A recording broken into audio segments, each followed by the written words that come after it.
Hi, everyone. Welcome in. Great to see you. It feels like it's Lenny Fontana's neighborhood. Each and every week we do it. You know what I'm saying? One better than the other. And here we are today. Before I get started on the True House Stories invitation to all of you, I have to make this announcement because I know a lot of you are probably wondering. We were supposed to have Mr. Craig Bartlett today, La America. And next to him is a wonderful man, as you all know, David Banks, aka DJ Disciple. Unfortunately, today we were going to be talking about the 25th anniversary and the birthday year of Craig Bartlett. And he had an emergency and he had to bow out. And trust me, it's not something he really wanted to do, but we all understand. And we also will rebook him because we do love Craig Bartlett from Cardiff, Wales, and La America. So, welcome to True House Stories. I am Lenny Fontana, and today we got a special by demand guest. I called out to someone who has been in this game a long, long time and now is a book writer, and I'm holding his book.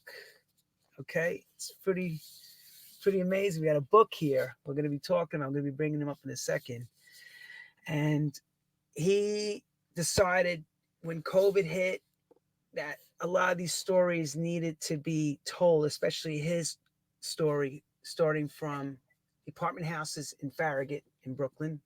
And those that know, that's in the Red Hook area, to how he crossed the ocean and everything in between, helping a lot of people launch careers because of his radio shows and his record releases and all that. And today, as I showed you before, this book is by Disciple. And he impressed me because he sent me the manuscript early and asked what I thought about it. And it's very well written. It's a part of a story where there's a lot of things missing in New York. You know, everybody talks about the famous church, Paradise Garage. And I say church because Larry Levan would hold Saturday night to Sunday morning mass in there, and he would do it his way. And when that closed, there was a void in New York that happened. And there was a lot of things that were going on. And a younger audience was coming up, and people were looking for new places to go. And Disciple, through his recollections, puts it all down and gives us, through his eyes, what went down. So I'm going to hold this book aside for a second, and I'm going to bring up the man himself, DJ Disciple. Welcome to True House Stories again, one of our alumni. Thank you so Yes. much, Lenny, for having me. I appreciate you, my brother. Thank you Thanks. so much. Thank you, brother man. And it's also already, let me show you, right, just keep looking at it. Amazon has already made it a very important piece for your collection. He's Yes. doing quite well. And as well, there's a book launch on the 24th of June, Saturday, here in New York. And they're going to No, no. converse. Where? Sorry, Disciple? It's the 23rd and the 24th. Oh, sorry. Excuse Two me. book launches. Two book launches. Him, One in New York, him one in and New Jersey. him and Henry Kronk, the writers. I didn't forget. I want to give Henry Kronk a big shout out. And Disciple will explain exactly Henry's contribution to the book and what he did, because I wasn't there. But I'll tell you what, 220 pages and very well written. So enough of me talking. Welcome, Disciple, to the show. Thank you so much. And let's hear, where are you at since we last saw you? Because, you know, you gave us your life story about, you know, fatherhood and all that great stuff.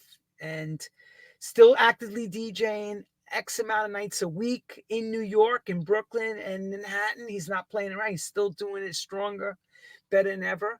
But we want to hear about it. Tell us. Since we Okay, last well, saw you. basically, as far as the book that you held in your hand, it's co-written by Henry Kronk. He's a freelance journalist, and he covers a number of things. He's done his work appears at Exclaim and the Burlington Free Press. And I think in 2020 we did International DJ, where we focused a lot on the wild pitch. Um, he produced, his podcast, which was Cold Burst, and he lives in Burlington, Vermont. And I met him because I had a lot of stories. I've been documenting since my days on the radio, and it brought me to tears because just a few days ago, a guy named Manny Quevitz, you got to check him out on his SoundCloud, DM tracks with 3 X's. He posts up an interview I did with Robert Owens in 1995. Wow. It brought me to tears because he has documentation of radio shows that I've done when T. Scott passed away. Yep. When we honored Larry Levan and DJ Basil was playing. He's documenting a lot of footage on his SoundCloud site from DJs that have done mixes in New York and abroad. And I think he told me he had an interview where Paul Trouble Anderson was doing a mix, and he interviewed Byron Stingley on his radio show. So his transatlantic connection on how he gets these shows is incredible. And just as much as I documented, I've been documenting house music since I started the radio show. Right. We started off with like artists like a guy named Gerald doing Voodoo Ray or Baby Ford. And I had I had Orbital on my show when they were hot with that record, Chime. So we're very familiar with like some of the old UK house music back in the late 80s, especially the time of 1988. So I think that, documenting since that time and growing into that time, I think it's a beautiful thing for house music to preserve it. And like you said, we're going to have a book launch on the 23rd of June at the New York Public Library with Herb Martin. He's going to be the one that's narrating. And on the 24th, we have one at the Newark Public Library. That's with following a party with Naeem Johnson, Ray Vasquez, and Deuce Martinez and DJ Dove. So we're putting house music in the library because we know that it is an American musical institution. And there's not many house music books that have been documented. But we can get into all of that later. But that's kind of the start of it for me. Okay, so let's get right into, here's the question I ask. What drove you to write this book? Right. So basically, there's a lot of missing pieces in our history. One of the histories that we don't really talk about is Grandmaster Flowers, right? Because Grandmaster Flowers was one of the first mobile DJs to mix 2 records in sequence. And he lived in the same building where I lived. So Grandmaster Flowers is in my story, and he broke records like I think Ecstasy, Passion, and Pain. Sure.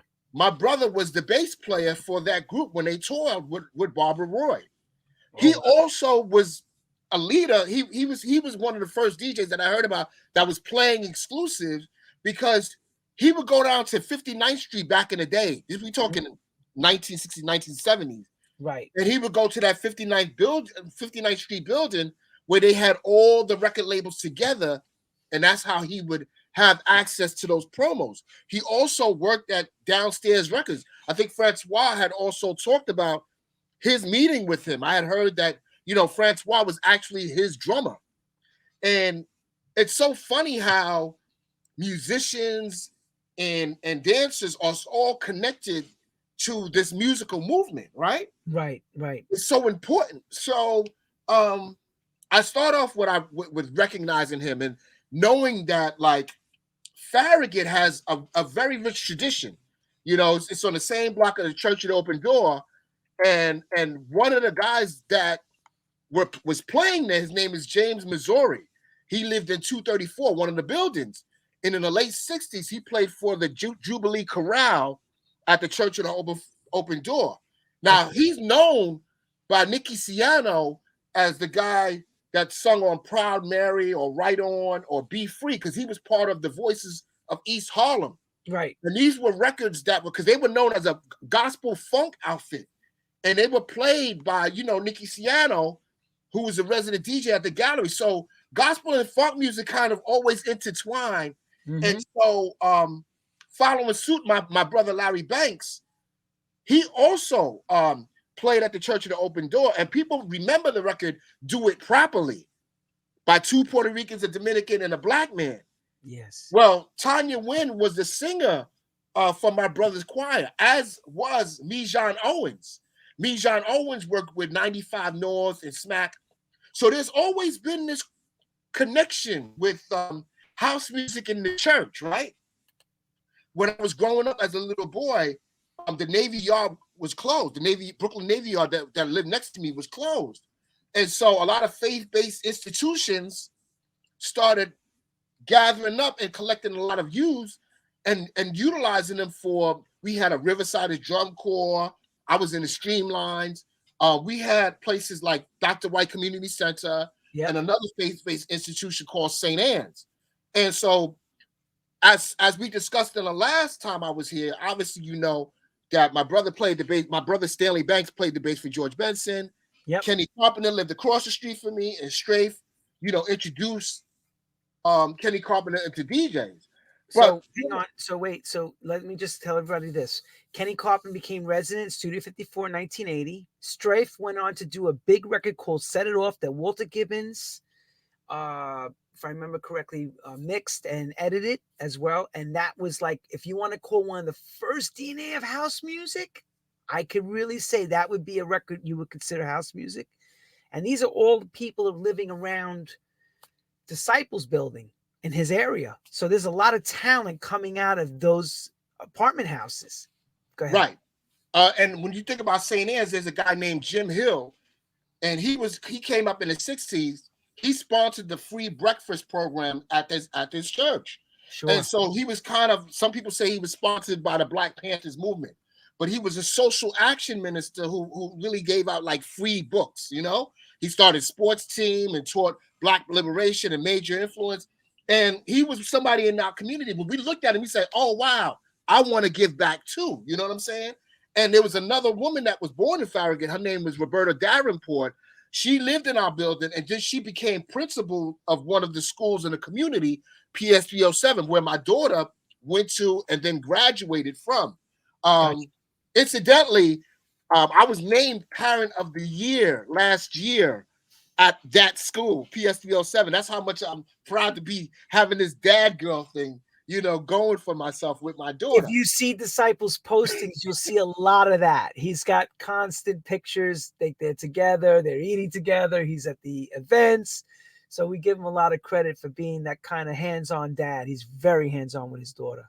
And I do love talking. Listen, I love talking about my faith because, people make assumption that just because I'm called DJ Disciple, that, I'm supposed to be this strong Christian man.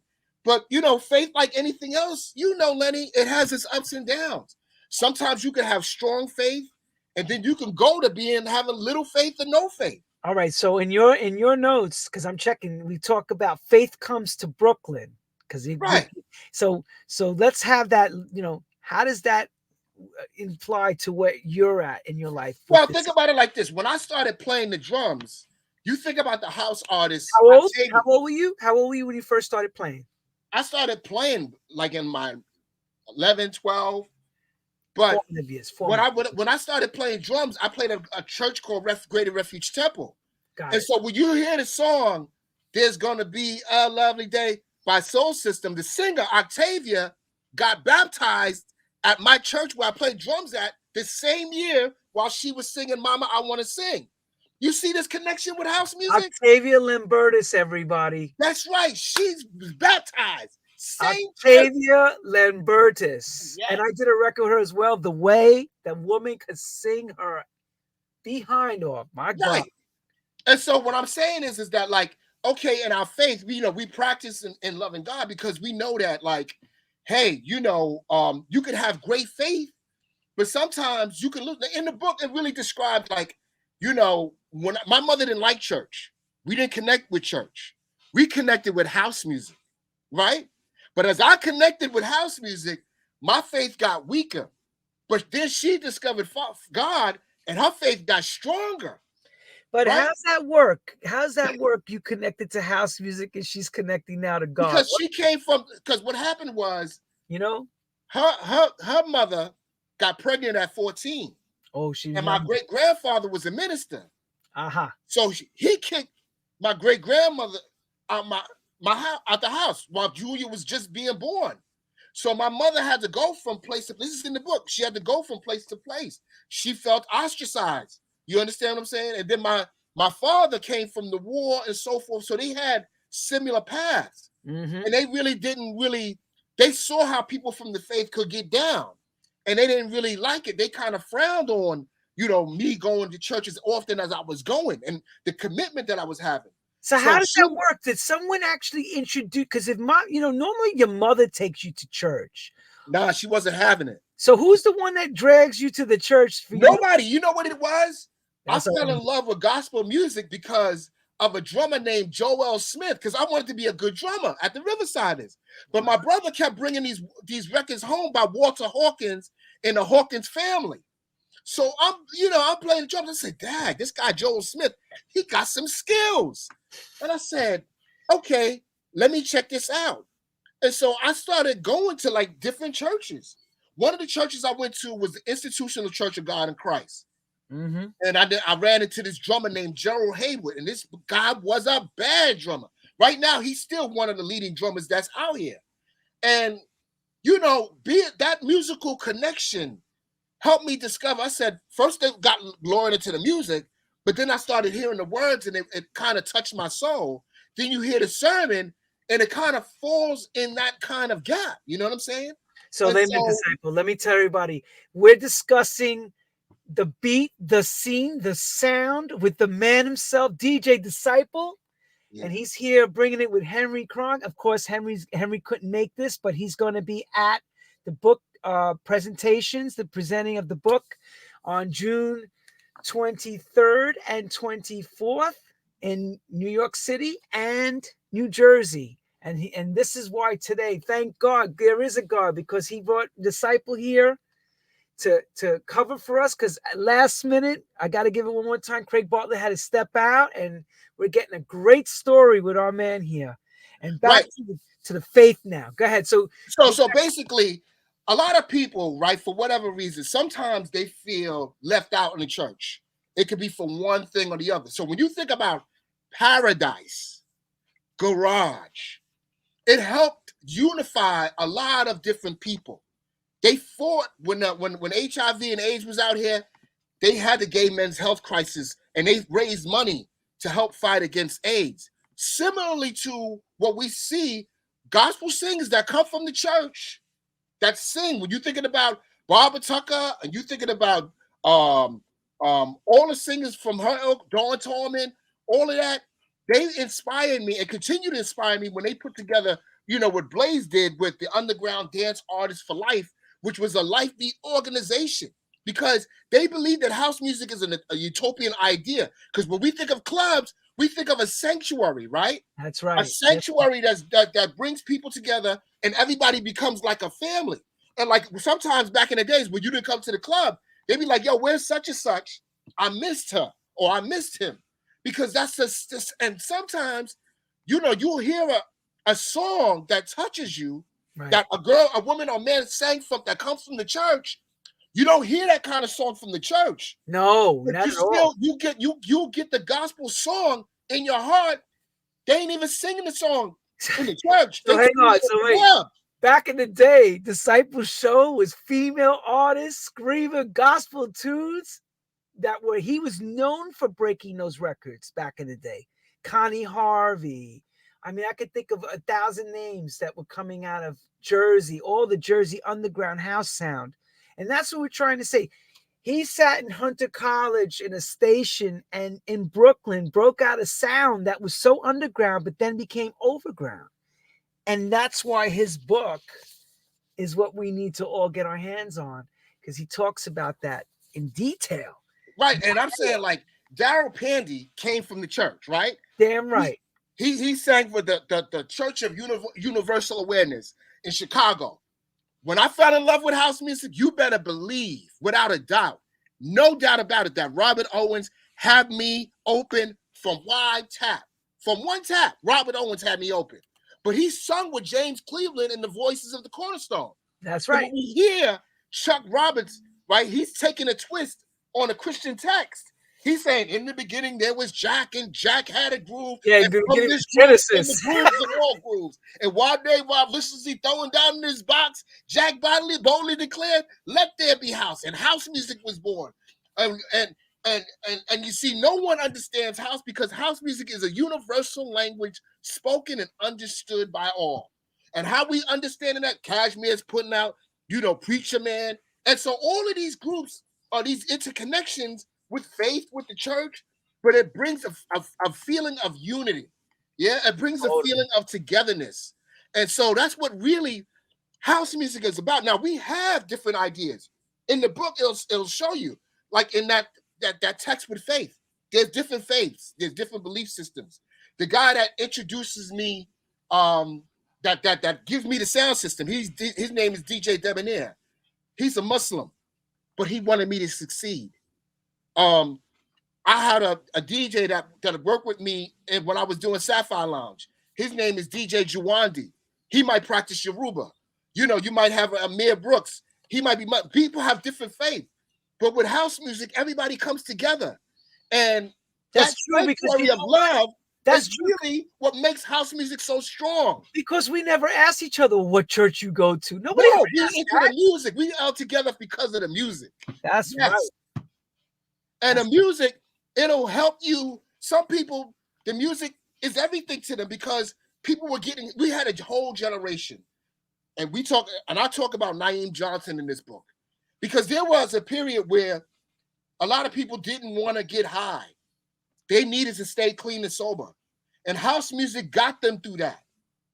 And I'm talking about people that went to the Black Box and even Frank's Lounge. Frank's Lounge is in the book because it's one of those places where you didn't have to have a bar guarantee or you didn't have to be with somebody that took a drink. You could get drunk and high off the music.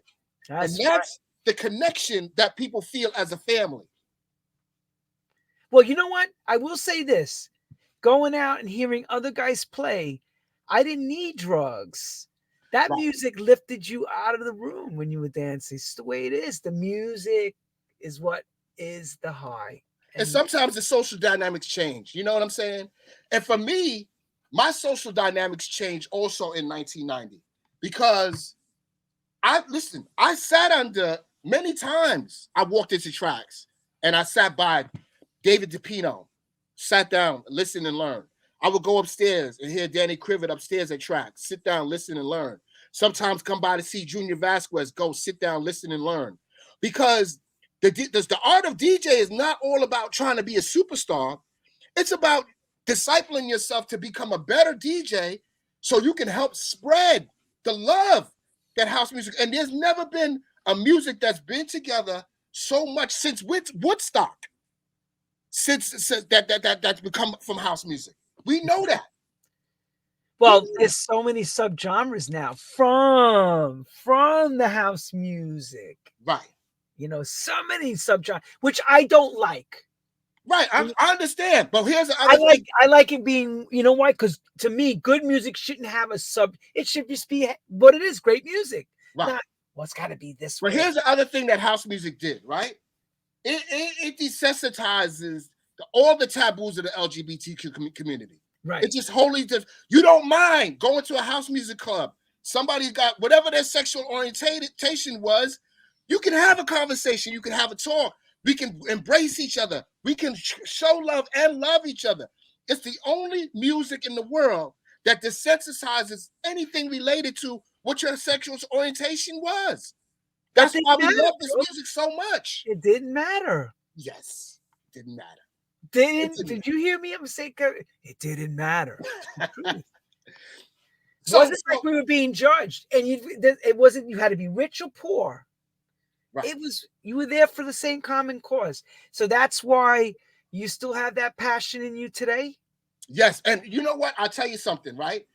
I started playing in the East Village in 1990, and I played at the Pyramid Club which was on 101 Avenue A. I remember. Right? That was my love affair with the collection of just playing music, because it was a bar, it was a small bar. It had a small dance floor in the back with a stage. And it was the first time I played there, I was playing Black Betty by Ram Jam. And then I followed it up with Stand in Line with ESG, right? And it was the first time I played with like people that came from a rock background and a dance background together, because we know that Nirvana and Red Hot Chili Peppers, they also played there, right? We know that. And we know that Lady Bunny was a fixture there. And so I fell in love with all those clubs that came around from there. I loved Save the Robots. I loved going to the Choice and the World. All of that, East Manhattan clubs. So even in my 2000s, I played at Sapphire Lounge, as you well know, and then I DJed extensively for almost 10 years at Le Souk and La Vie in Affair, and it goes on and on. But I love that area because, when house music becomes a different appetite and you adapt to that appetite, sometimes you can be stagnant if you just stay in that one appetite. Yeah. But the beat, the scene, the sound jumps around to different genres. Now, not everybody's going to like every genre I print in this book. They might not like the bottle service scene, but guess what? There's never been a book written about the bottle service scene from a DJ's point of view. Okay. There's never been a book written about an EDM from a person that, comes from New York and is from a certain way on that scene. And so by showing these different iterations of house music, it kind of has more of like, because we look at Dave Mancuso and we know that the Loft survived disco craze, right? And I look at house music the same way, right? Because in New York City, I love when Georgie Porgy talked to you last week. And Georgie Porgy said, you have to value yourself as a DJ. And he said something very important. He said, your energy is your new currency. Remember when he said that last week? Correct. I do remember. Your energy is your currency. Right. Because you have to value yourself. And so. And care for yourself. Meaning, right, and care about. So don't sell yourself for nothing. Right. Correct. Now, and he was connected to that. Now, you want to say something? Yes. I want to give Louis Vega some shout because Louis wrote the forward part of this, and I want to read a little bit. I want to read just a paragraph. This way, people. Louis Vega wrote, Brooklyn born and bred DJ Disciple has been on the New York City scene since the 1980s. I first heard about Disciple when he had his radio show, The Best Kept Secret, on WNYE FM. He always played upcoming and unreleased tracks as well as the hottest house music, always with a unique way of mixing. He lured you into his journey of sounds and had you running around trying to get those tracks at stores, only to find out they were not released yet. As well, I have to thank DJ Camacho because Camacho was the bridge for me to become lifelong friends with Disciple. Camacho brought a lot of us together. I was very close to Camacho and as well Tyrone Francis. Me and Tyrone Camacho hung very tight. And here's Tyrone. Tyrone Francis, black and yellow parties, but that was a young Tyrone. He's called Angry Black. He's killing it with the black and yellow Angry Black. Angry Black man, as we all know him, love him. He's like, he'll be my brother forever. He could call and curse me out wherever he likes. But when we pick the phone up together, we pick right up from where we left off. And that's the thing about house music. And I can't say this about anything else I've ever done in my life. I have friends. Disciple has friends. You don't have to see them for 25, 30 years. Within 2 seconds, you're together. Music brings you right back, right where you left off. If not, it's like that time length did not exist. So saying that, I want to give Disciple kudos. In the book, there's discussions about it. He writes how there was people who were record producers, I'm not going to mention their names, that got a little bit angry, and you guys are going to have to find this out. That's why you have to get the book. They were angry that he had material very early on and pushing it because he felt he wanted to get it out there and it needed to be heard. But with that passion sometimes comes a price. And he knows that price very well. Yes. With the passion, Disciple, when you were in the pit of that time, late 80s, 90s on WNYE, pushing the sound, how important was it for you to have the hottest new joints? Like, and what did that cost you with people's relationships by maybe getting stuff maybe you shouldn't have had, that you said, I'm gonna put it on? What was that like for you in those days? Well, here's the thing, right? A couple of things happened. Number one, I was getting promos left, right, and center because at this point, about 1990, my tapes of my radio show were being sold in the UK, and that's how I met JP Furman, because he had heard about my tapes. But the other thing was, I wasn't just trying to champion the music on the radio. I wrote for Street Sound magazine, as I said before, and I was trying to put artists in a place and review records that I felt that the world needed to know. Now, at this point, hip hop is going on, hip hop is strong.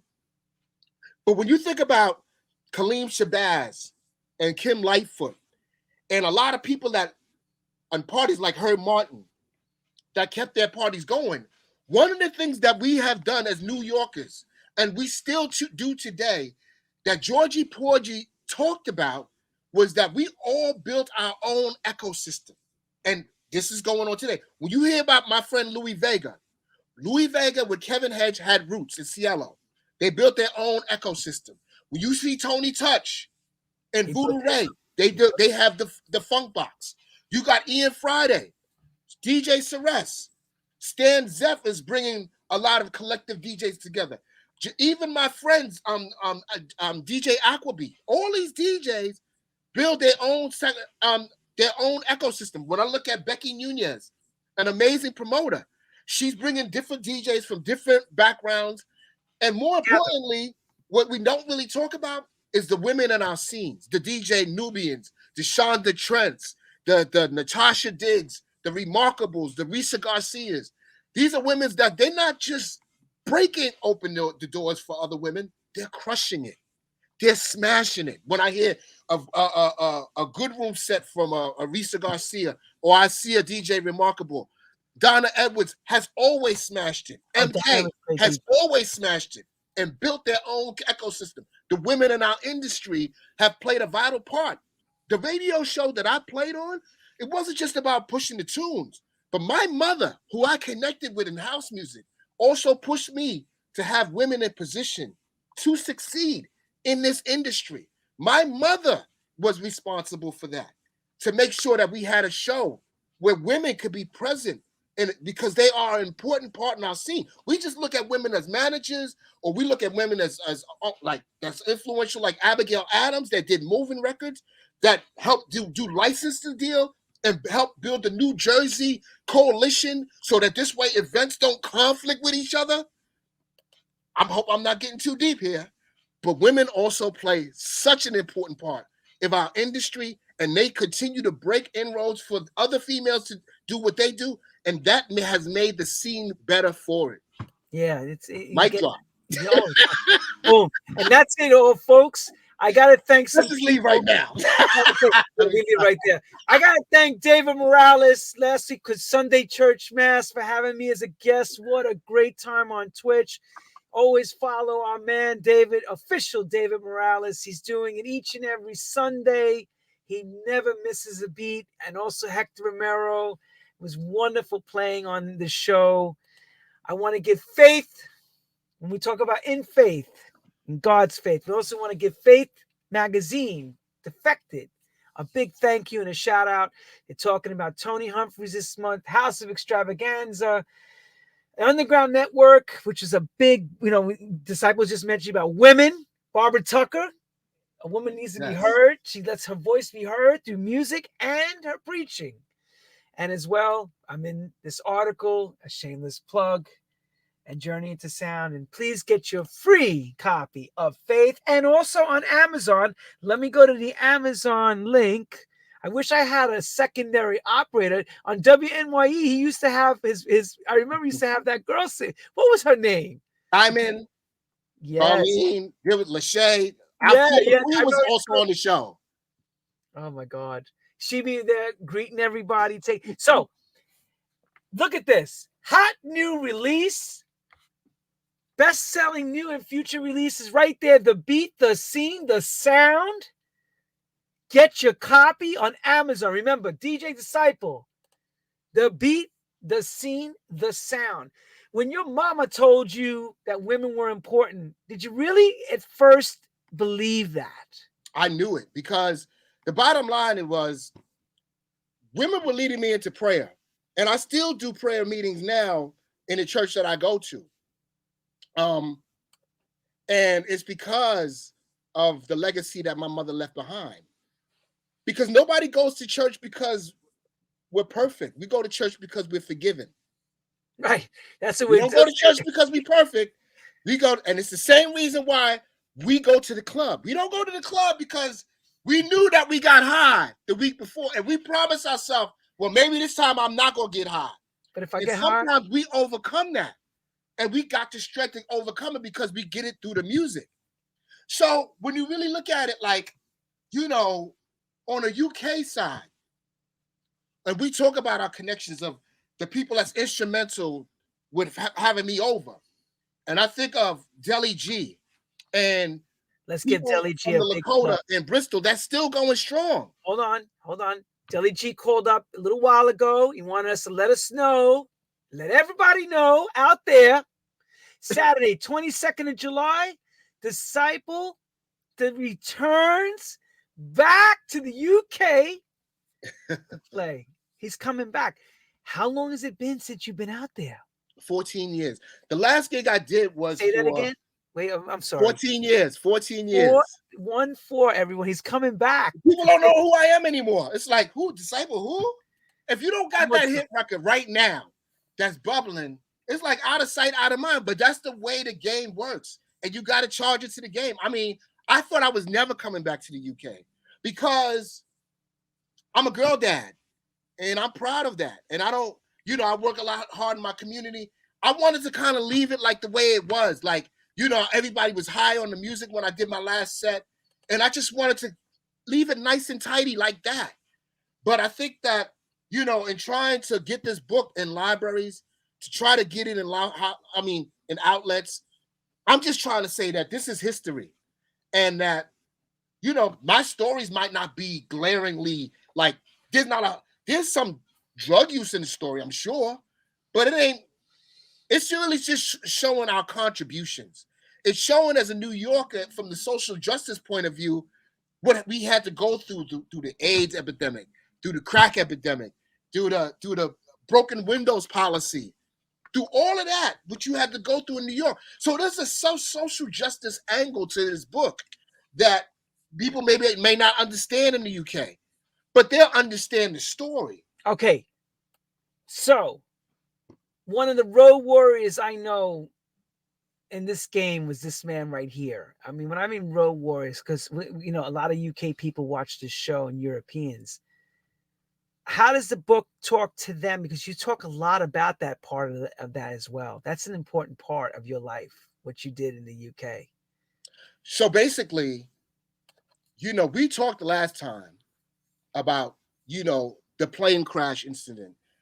But the bottom line is that when you're touring, can you quickly recap that plane crash for everybody? Because you got some new people watching. They may not have known what you mean. Well, basically, I was I was working extensively, going across different countries, to Amsterdam, to Greece, to Switzerland, to Germany, all these different places. And so when I took off to go to Mallorca, the plane caught on fire, and I realized how far I'd fallen from my faith. And when you say you fall from your faith, that means you don't go out to worship anymore. You don't read the word anymore. You don't pray anymore. You don't have no more prayer life. So other stuff starts to creep in. Right. And so, but also as well, I just have a hard time at that time, I was having a hard time turning down gigs because, like Georgie Porgy, and I'm going to keep reiterating on Georgie Porgy. Let me show you the flyer, everybody. Look at this. Look at the schedule. Back in the day. That's 1999. Look at that. Birmingham, Manchester, Huddersfield, Sheffield, Leeds, London. You know what I'm saying? He's going from city to city. I want to real be dirty, titty to titty.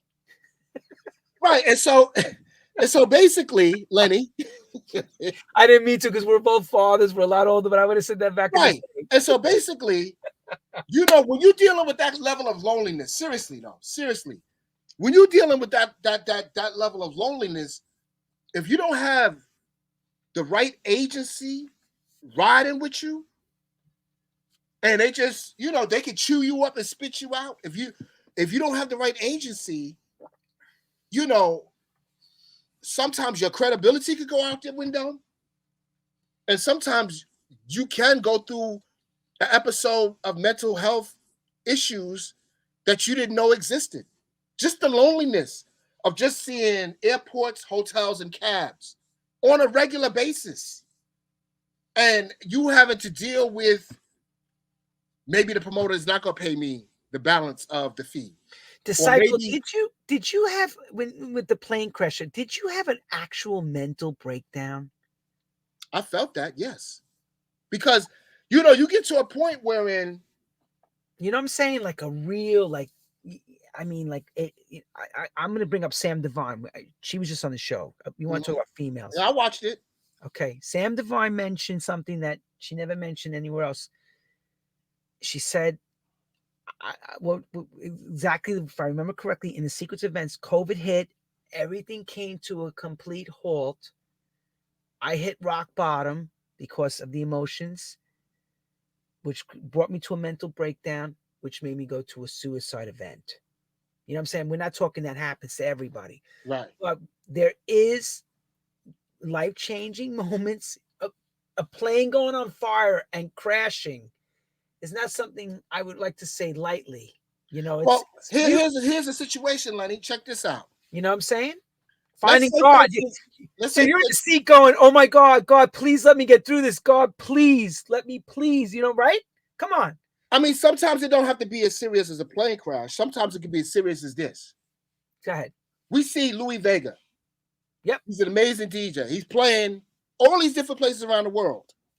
But sometimes as a DJ, you feel insufficient because you're watching him and Roger and all these other DJs making all these moves, and you're not moving anywhere. And you might feel undervalued or insufficient, or somebody that washed up because maybe you had something in the past. But some people feel like, you know what, you washed up, you ain't got it no more. You ain't got the connections. You ain't got the manager. And you got to climb back.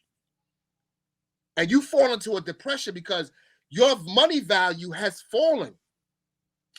You could have a nice house and you built a whole empire. And say for instance, one allegation comes calling, everything's Oh, it's falling down. happened. You've seen it happen many times. Everything comes crawling down. And now you're not sufficient anymore. You're not valued anymore. You're not that person anymore. That's right.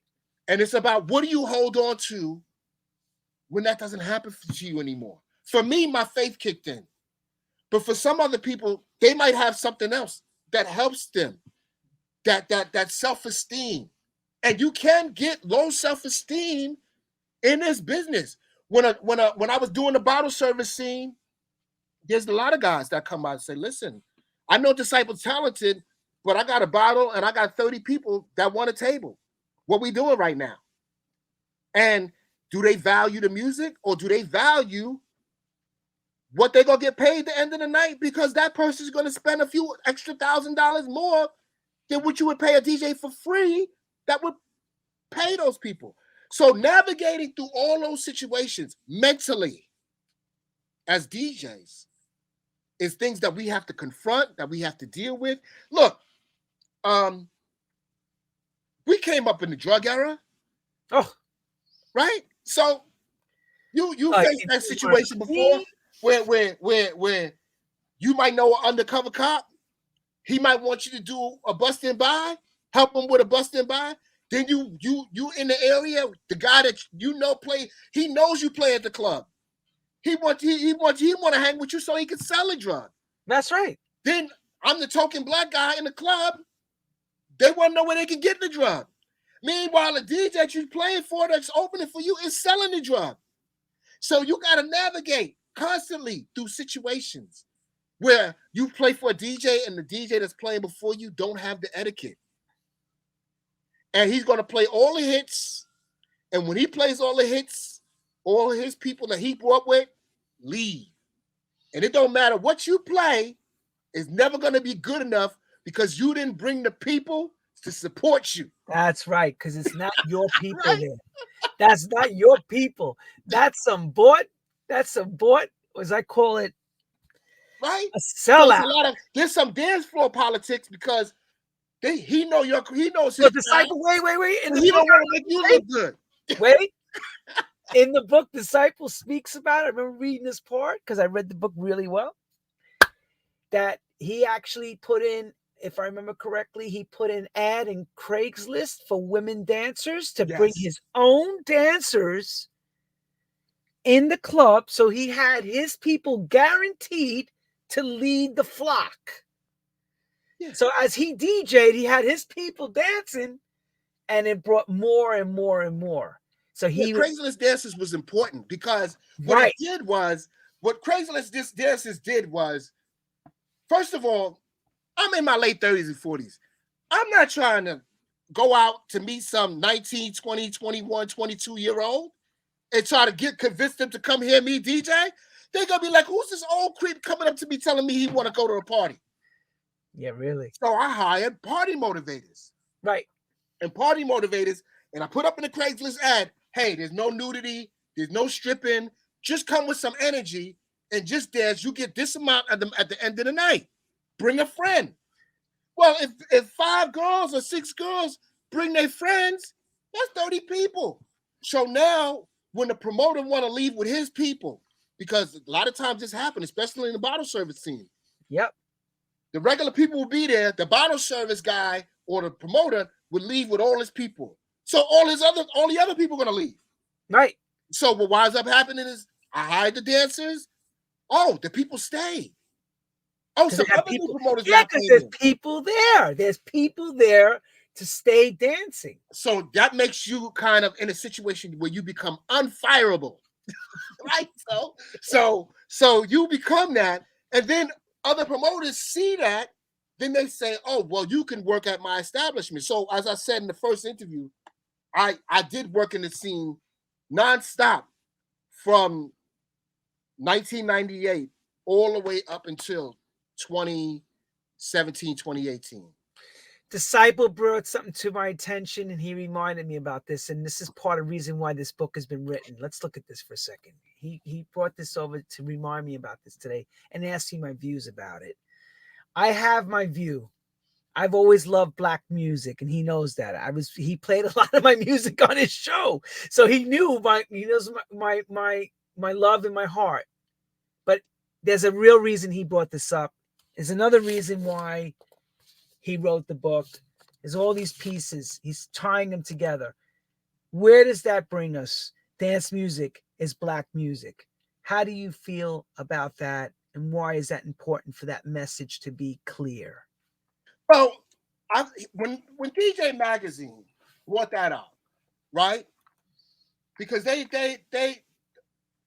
first of all, they did their first top 100 DJ poll in 1993, and I was on that list.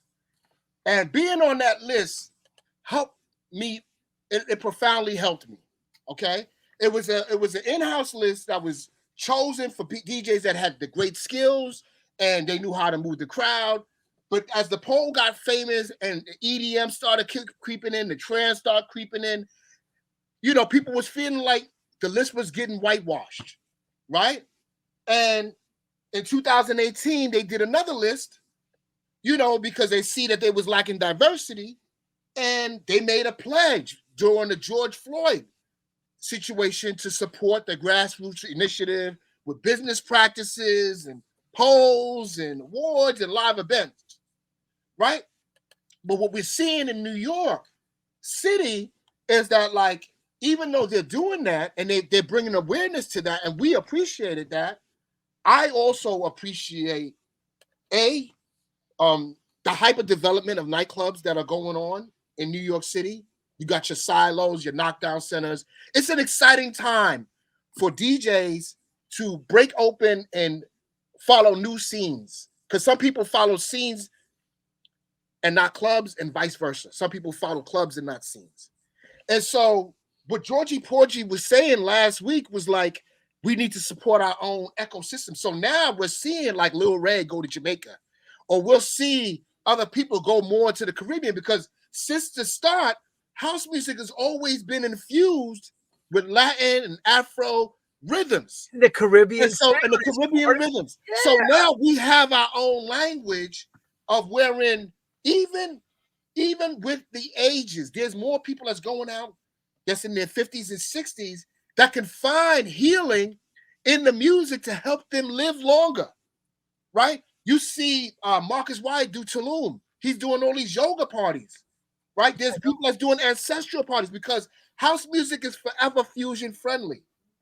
And so if it's fusion friendly like that and we can be accepted, we don't have to look to other people to find that acceptance. But it's good to be acknowledged and say, okay, we want to be recognized. We want that to build. And I'm happy for once that, like, I'm happy that DJ Magazine has taken that step. Like, there's artists and labels and communities that have been better than they've been in the past with business practices. Now, we still got an issue with Spotify. We still got an issue. And I pledged to myself after a certain time that I didn't want to accept any more music in perpetuity. I didn't want to deal with any music that dealt with somebody giving me a record for life. I didn't want that anymore, because I let somebody do a remix for me. I pay them, and if the record blows up, I give them a piece of the publishing, and I do that with my label. One guy I'm doing work with, and I have done work with. He didn't want to fight in the Ukraine war. He didn't want to be involved, so he had to leave his studio stuff. And his name, I'm not going to say his name, but he had to leave his studio stuff behind because he didn't want to fight in the Ukraine war. And him remixing and producing songs is helping him get through the travesties that he has to deal with between the Ukraine and Russia. This happened to me, and I've seen this before with my man Baggy Begovic, because Baggy Begovic is huge. And he's always been huge to me because he came out of the Bosnian crisis. He was a little bit lighter then, but he came from the Bosnian crisis, and basically he survived it, and he made it big on the festival scene in Amsterdam. And so when I seen how the festival scene worked in Amsterdam, he was the guy that kind of helped me, because he said, wait a minute, there's no deep house in the Netherlands. And so he started bringing over DJs to help promote deep house in the Netherlands. Yep. Through that, and through the fact, I put out a CD with him called Addicted to Baggy Begovic in Amsterdam, because I understand, like, house music always changes. It always changes vibes. It always changes, direction. And sometimes if you're around for the changes, it's like what Grandmaster Flowers used to say to me at the Underground Network before he passed. He says, listen, if you're in front of the right set of circumstances, there's nothing that you can't do. If you got the right people that believe in you, there's nothing that you can't do. You're unstoppable. You can be unstoppable with this music, with this movement. It's beautiful music. There's nothing wrong with it. It's gorgeous music. It's just that the problem with the music is that was something that was made that was beautiful. When there's money involved, gets very ugly. That's the problem with it. Right. And so people are always going to have and take issues and umbrage. Like when we saw the article that said that Beyonce started Acid House. That's the original. No, that's ridiculous. Right? So this is the thing, right? That's the news. But what do we do with that news? You know what? The way we look at it is like this. I think that right now we're in a position to develop new artists all over again. I agree. You can see the track source on Aaron K. There's amazing artists that you can find on track source. New artists that's doing amazing work that can have a platform for State 51 or Southport Weekender, or, and they have done so for years. Most of us have traveled overseas to make the bulk of our money, but that's not exclusive to DJs. dancers have done this as well, which is why also dancers is part of this book. Because nobody in the UK really knows who E.J. Wilson is. They don't know who Brian Footwork Green is or Marjorie Smith, but the dancers also play Voodoo Ray, especially. They play an important part of our house music movement. It's And right. we can't remove them and be relevant ourselves without them. That's Sure. what I'm saying. Let me show some history here. Some people that are no longer with us. The wonderful Phil Asher. Okay. I mean, Disciple has a lot of, him playing in La America. Look at this. There was a time, he was at Privilege in Ibiza, and Stephen he, with this. and that's Tom Steffen. He wants to come back and he wants to rock you guys over there in the UK. Danny Rampling from Love Group BBC Radio 1. I mean, here's a picture. It's magical. The man himself, may he rest in peace, Paul Trouble Anderson. It don't get better than that. I mean, look, he was at Boogie Wonderland, Coney Island in Brooklyn, doing it. He's done it everywhere. Look, Dawn Tallman. I was just talking about this last week with Georgie about his record is incredible with her. Bobby and Steve. I mean, he was part of the Bar Rumba crew, Chrissy Right. D and all of them. I mean, he's, And Disciple that's Scott. Ejo with Becky, who is my favorite promoter of all time. Yeah, Ejo. And there's Disciple. I mean, look, if you got to get his book. I was blessed to get my copy. And I will say, I'm so glad after reading it, he reminds us, and also to some of you that never knew about this part of what happened after Garage closed up until everyone started traveling abroad. Yeah, there was people traveling. But I mean, when the house music thing exploded, the 90s, he talks about this in detail in the beat, the scene, and the sound. So you got to understand it's one of the best things I've read in a long time. From a DJ's perspective. Not an author who sat us all down and interviewed us and then wrote a catharsis of what he thinks is, the way it happened. Disciple lived it. No one better than him to tell this story. Disciple, what would you say the most favorite period of your time of your life was musically? I can't say, because here's the thing, right? I was never one to frown upon any scene. Explain that. See, explain, because we spoke about that off camera. Right. What does that I was mean? never so when the UK garage scene came, I never really frowned on it because I had friends in that scene. And I had never seen that large group of DJs from the UK that were black working. So at that time, Omar Adamara, he kind of baptized me in that scene by introducing me to DJ Spoonie, Matt Jam Lamont, Carl Tough Enough Brown. The Dream Team, all these guys. So they were different tangent from what I met from Ricky Morrison, Funky P, Paul Trouble Anderson. Bobby and Steve. Even though when I first started coming to the loft, I saw Spoonie play one time at the loft, opening for Paul Trouble Anderson. Matt Jam Lamont too.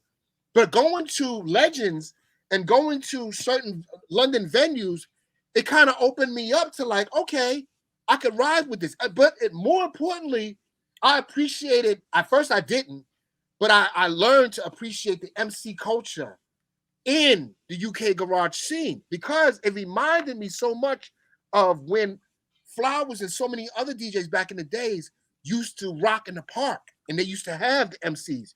We see the MC culture with Mr. Mike. We see the MC culture with Dutch DJs when they first started doing festivals. The MCs had their own following to mesh in. Yes. So collectively, there's a lot of different scenes that this book talks about because it's not just one scene. It's not just one movement. It's not just one beat. It's inclusive to where we at. Now there's some scenes that I never played in, and there's some parties I never been to, or even if I've been to, I didn't. That wasn't really part of my journey. But I think that we have to learn how to love our legends. Right now, we just heard that Tina Turner just passed away at 83 years old. She just passed away just now. That's what the news is saying. Today? So, yeah. So, What? yeah, she just passed away. Oh my And God! so, I'm stuck watching the show. I'm actually I'm stuck yeah, watching the show right now. I have yeah. no idea. But yeah. And so when we look at like, that's why I continue to say like the women in our industry and every industry is so important and vital to development in any musical movement that we do. I'm checking this. I have to get the news first here. Hang on. Okay. I'm This not is it. laughing at that situation. I'm laughing at your reaction. I was But like, yeah, man, I just think that it's a sad situation that she has passed. I feel bad that she has yes, passed. yes, everyone. She was a legend to all of us. Tina She Turner. made so many monumental hits. Tina Turner dies age 83. A Yeah, I feel tribute bad to about, the music it legend, hasn't dawned on me, but it's a crying moment for so many people that were fans of her. Queen of Rock and Roll, has died. Yeah. And it's just, you have to cherish everybody while they're here because we don't know. Let me tell you something. When Camacho passed away, when Colonel Abrams passed away, when all those house legends, a lot of them that's in this book passed away, I said that there had to be something said for them. That people don't forget who they were. Our Voodoo Rays. All those Frankie Knuckles, Larry Levan, all of those heroes, we find recognition in this book. But more importantly, people like Tina Turner, the world stops. We could discuss about true house stories, but Get that book, everybody. when we're in the face of legendary, Get that book. when we're in the face of legends, it's serious. That book. Get this book. Trust in me. Trust in your brother here. Get this book. He took his heart. He poured his heart. One thing I have to say about Disciple, who's too damn honest sometimes. Because that's why he gets himself in trouble over the years, because he's been telling everybody what they need to be hearing. And nobody wants to hear it, but I'm going to say it again. The truth be told, the beat, the scene, the sound, the rise and fall, and the rebirth of house music in New York City and abroad, because he talks about Sheffield. He talks about all those parties, legendary parties up in the north of England. They were big, transcending parties for a lot of us that were coming over. Thankfully, created us and gave us a life, and I say life in a sense of career, a very well career. A lot of us, without that UK and Europe, that would have been rough for us to keep this going on and on, because there's fads and scenes. Like he said, ecosystem. Each ecosystem created has a life, and then eventually, like everything in life, dies or changes. And you're not always in fashion, or you're not always in vogue. And what do you have to do? You have to do what we call a restart and rebrand and reset and re-go. And as you get older, it gets harder. It's not an easy thing for everybody. There's very few on the pyramid that are on the top, and everybody else is doing this sliding and, or up going up, sliding and going up and sliding down, right? Over and over. And, the reality is he touches that in here. You'll see what I mean. Like, if you read it, you'll understand what I mean. And I recommend it. I mean, playing playing in the north with Graham Park, with Dan Rampling, with Pete Tong.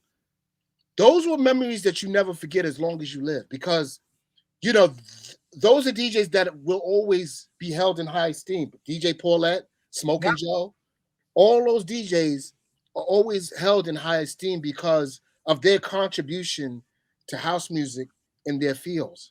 And I can honestly say that it's been a pleasure, and nobody doesn't get anything out of this book, to know that we served, me and Henry, because it's not me by myself. This is also Henry. DJ Disciple and Henry Kronk. Yeah, this is Henry Kronk. And Henry Kronk is the one that helped maneuver this book together for me. Because I got a lot of stories, but he helped me put it together in a way that's compelling and that touches people and that is part of history.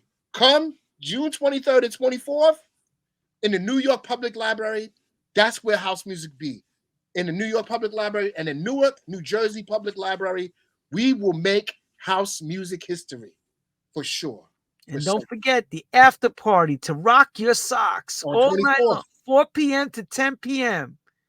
Deuce Martinez and all the special friends. Of course, Disciple playing. Those that remember are old enough to remember when WBLS used to host Naeem Johnson's Master Mixes. We talked about that many times. Ray Vasquez, a Brooklyn favorite. And I had to ask you this question. DJ Dove is also on the bill. Did you discover Dove or did you guys meet by chance? It's in the book.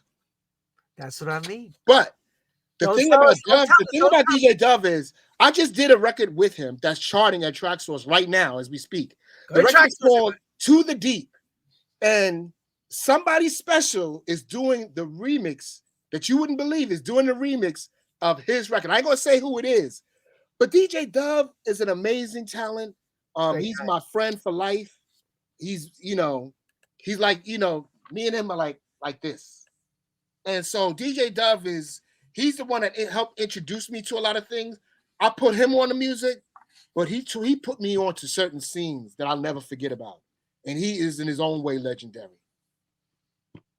On that note, I think we covered everything, Disciple. Yeah. Without giving too much away. We don't want to give the candy store and all the candy away. No. Want to give you just a little taste of the candy. One more time. Make sure you actually get your copy here at Amazon. What did I do with that Amazon thing? It's a bestseller. Oh my God. And it's already, what's crazy? When Disciple announced it, he said, I actually got 300 people coming to this sit down that they're doing at the public library. The first day. And, that says a lot because this is not a book, it's a Nietzsche book. It's a special book. It's a book that is a scene that, yes, house music is massive, right? House music is everything. House music has metamorphosized in so many different ways, okay? Different genres, different things, different tribal house, Afro house, happy house, handbag house, super house, funky house, soulful house, and on and on and on and on. But I will say this, the struggle is real. Trust that. The struggle is real. I know. I mean, it's real. It's hard when you love something so much and you do it with so much passion. And I know a lot of brothers and sisters can't make any money with it. And then there's others that feast with doing very little. And then the other scenes, it is what it is. But, in faith, keep prayer and faith, all of you. Yes, keep your faith alive. Keep your faith alive. And I had to stop traveling because, listen, house music can cost you. And some things you never can get back. I'm happy that I chose to stay off the road so that I could be with my daughter, so that I can build that relationship with her and love her. Because house music could be your wife. The studio could be your lover. You might never let it go. But when you have good balance and you make good choices and good decisions, that also counts for something. And, right now I just choose my family. And I love house music and I will always commit to it. But, don't ever stop, Disciple. Don't. You know what? I'm not going to stop, but you know what I mean. He modified. Time and place. He modified himself to go with the times. Yeah. He's going to touch the UK again very soon. Also, I'll play for Bobby and Steve as well. Oh, yeah, of course. In London. July 16th, I will be with Bobby and Steve for their Dance for Stevie. And as you know, I love Stevie. I love Bobby and Steve.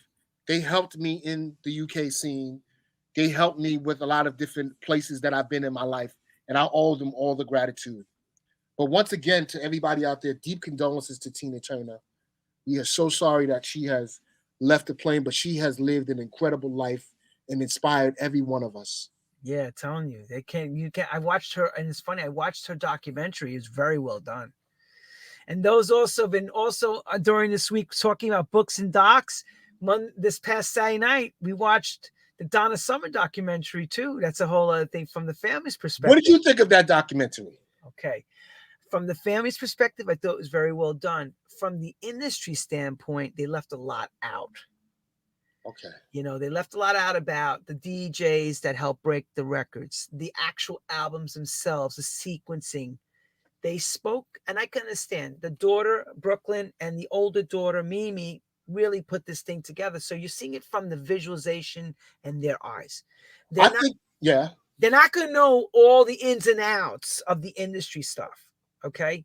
Mhm. So you're getting more of a perspective from a family person than, say, like taking it from a book and breaking it down into the movie. But I still loved it because I'm a big Donna Summer fan. So I couldn't say no to her. I learned a lot of things that she spoke about that from her films that they showed, not reenactments, her films.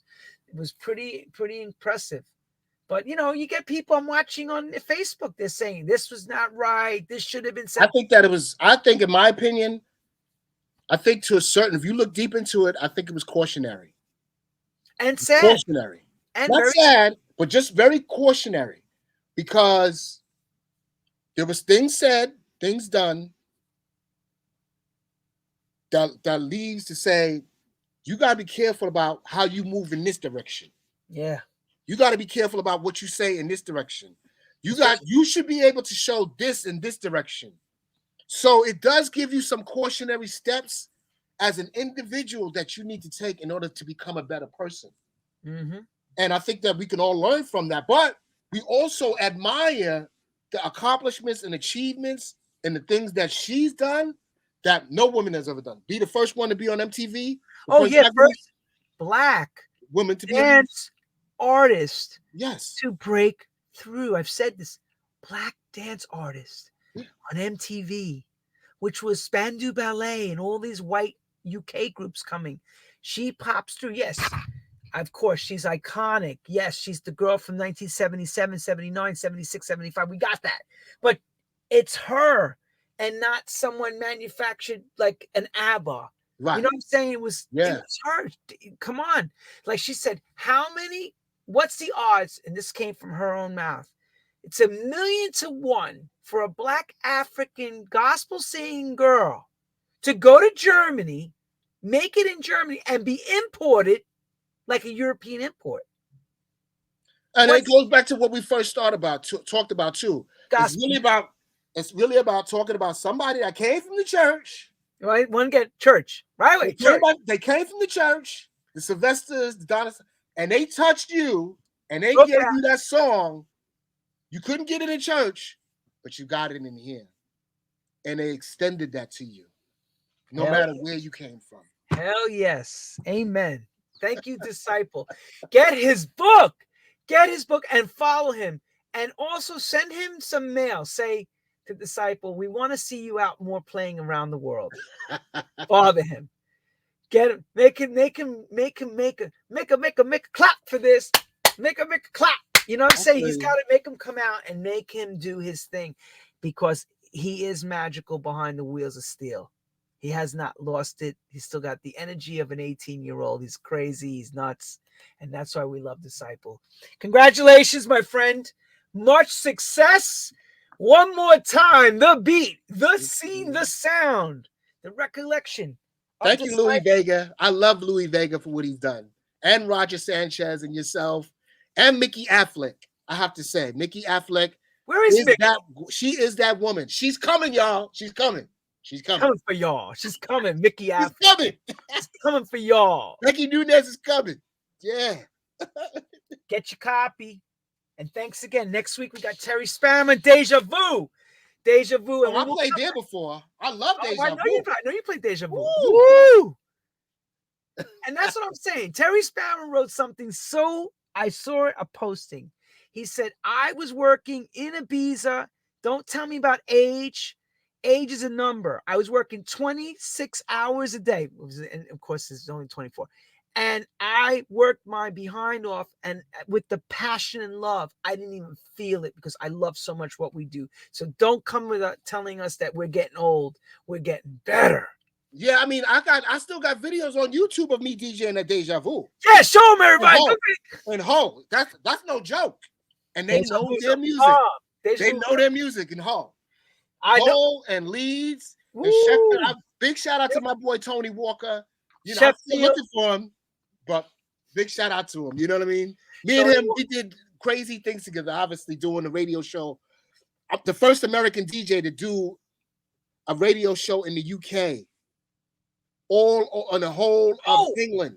Oh, yes. On And don't Galaxy. forget, when the internet was still run by NASA, this man here that I'm talking to today was vlogging when vlogging wasn't even a thing yet. All right. So he's actually has some very early accomplishments as technology was starting to take hold. If I could just take a second. First of all, after I wrote for Street Sound, it got bought out by pseudo.com in 1997. So I think you have a photo of me and Twilo playing at Twilo. This is why that happened, is because the DJ Emily and Chris. Dino and Terry, Disciple, yep, Emily. Right. And so basically what we were doing, we were vlogging. I would go, and I have it on YouTube. You could go to YouTube and just type in DJ Disciple vlogging, pseudo.com. And I'm the first American to actually vlog overseas on the internet. The first American to do that, doing the global house shows and doing DJ Emily. They had local stuff there, but there was nobody on the internet shooting themselves overseas and putting it on the internet. I was doing that in 1997 and 1998. And that's not in the book. It shows that I was doing internet stuff, but not that particularly. But you'll see me in the UK, in Spain, in Toronto, Denver, San Francisco. I was vlogging then, before they started doing internet vlogging with what you see right now on Instagram and things of that nature. So yeah, I was the first American DJ vlogging. Yeah, that's a tour with Tony Walker back in the days. Yeah, Tony. All those days, 20s, yeah. Going crazy. And Hole is in that list. Well, if you put that flyer up again, you'll see that Hole in there. Somewhere Leeds in is there. There it is, Deja Vu. Yeah. May 1st at yesterday's. Oh my God. Garage City, Bar Rumba, Fandango, Lakota Bristol, Coach, in Banbridge. I mean, this man played, like I said, city to city. He didn't miss a beat. I will always love the UK. They will always have my heart. I will always love the UK. I love Alex Lowe. I love Mad John. I love all those guys. Even the resident DJs, the Miles and Elliott's from Hard Times, the Stephen Rains, all of those guys I will always forever love. I love the residents just as much as I love the scene and the music that they broke, because they knew how to cultivate and break music for their audiences and make them anthems. So I'm always going to be grateful to the UK. Like I said, all of us would not have the careers we all have or had if it wasn't for the UK. If it wasn't for the UK. And on that note, we'll see you all next week. Get this man's book. Stay with us, Disciple. 1 second. Stay with us. Remember, it takes passion and heart and a dream to bring something to print. And I got to give him a lot of credit, because it takes a lot of time. You got to dedicate yourself to sit down and write. And he's been writing a long time. But you know what? I remember him saying, I'm writing a book. And I just said, good luck. Congratulations. And when the book came in the mail, I was totally blown away and impressed. And on that note, good night, everyone around the world. See you all next week. Peace.